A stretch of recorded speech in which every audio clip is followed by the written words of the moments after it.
Hi students, today I am going to demonstrate to you spectrophotometer from virtual lab. Okay, so first of all, we just open www.vlab.co.in where you could see the broad areas of virtual labs. So you can open chemical sciences, and when you open this, many labs would have been listed here. Out of this, we can choose Physical Chemistry Amrita Lab. When you open this, there will be list of experiments. Here we can choose spectrophotometry. Okay. So once you choose spectrophotometry, straight away it gets into the simulator. Now click here for the simulator. The spectrophotometer will open. So this is the spectrophotometer. Okay, so we have so many variables here. Like using these buttons, we can adjust the wavelength. Okay, so we can either increase or decrease the wavelength. And we also have this button which will measure either absorbance or transmittance. Okay, and this knob will help us to open this or close. And here we have three solutions. One is known concentration, another one is unknown concentration, another one is blank. So here the variables available are different solutions we have, like we can choose either cobalt to chloride, hexa aqua cobalt to iron, ferrocene, crystal violet, rose bengal, and coumarin. Okay, any one of the solution we can choose out of this.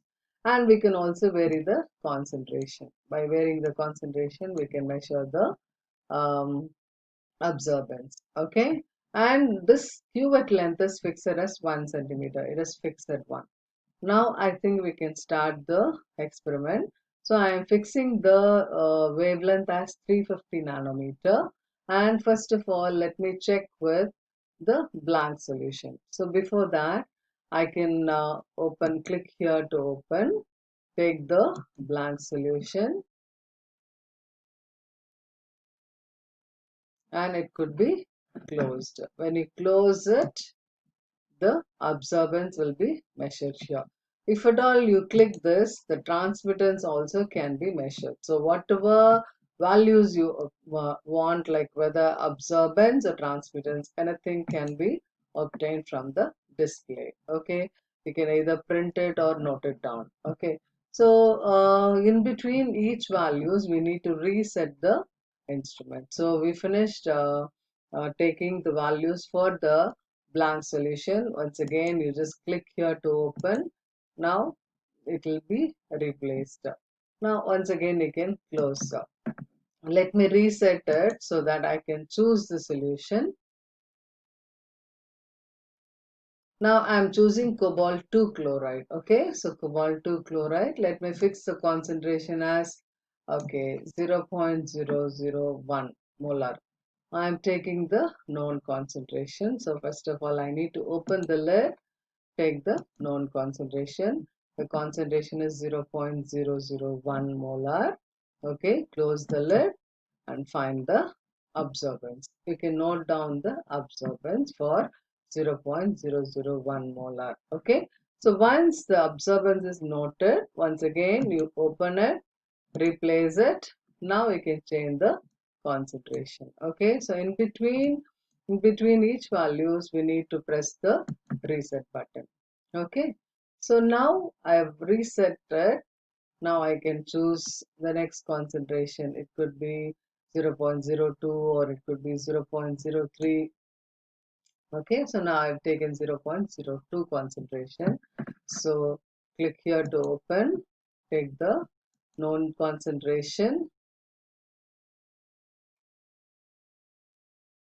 close the lid and find the absorbance. Likewise, we can choose for 0.02, 0.04, 0.06, any number of concentration, we can find the absorbance.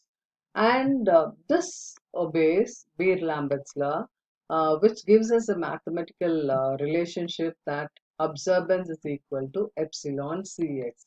That means to say absorbance is directly proportional to the concentration. Okay, So as the concentration increases, the absorbance also will increase. And this could be plotted as a graph. Obviously, we'll get a straight line. If you are obtaining a straight line, that means to say it obeys Beer-Lambert's law. So this could be taken as verification of Beer-Lambert's law. That will be your ninth experiment. And for the 10th experiment, we'll be adding one more value, that is to find the absorbance of unknown concentration. Okay, so I'm going to choose, once again I can open this lid, replace it. Now choose the unknown concentration. We won't know the concentration, but we can measure the absorbance. Here what we can do is find the absorbance. Absorbance is noted, and from the straight line what you obtained, what you need to do is you just mark the point according to the absorbance. Okay, and from the y-axis it could be extended to the x-axis so that the unknown concentration could be obtained. That is one way of finding unknown concentration. Otherwise we can also try to find here the concentration from this. Okay,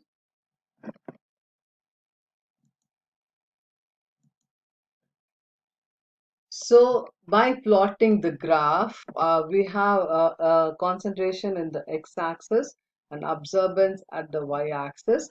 We already obtained a straight line where take the absorbance for unknown concentration, make it to cut at the straight line.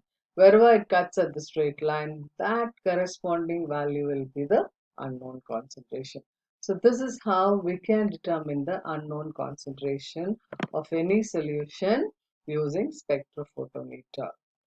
Thank you.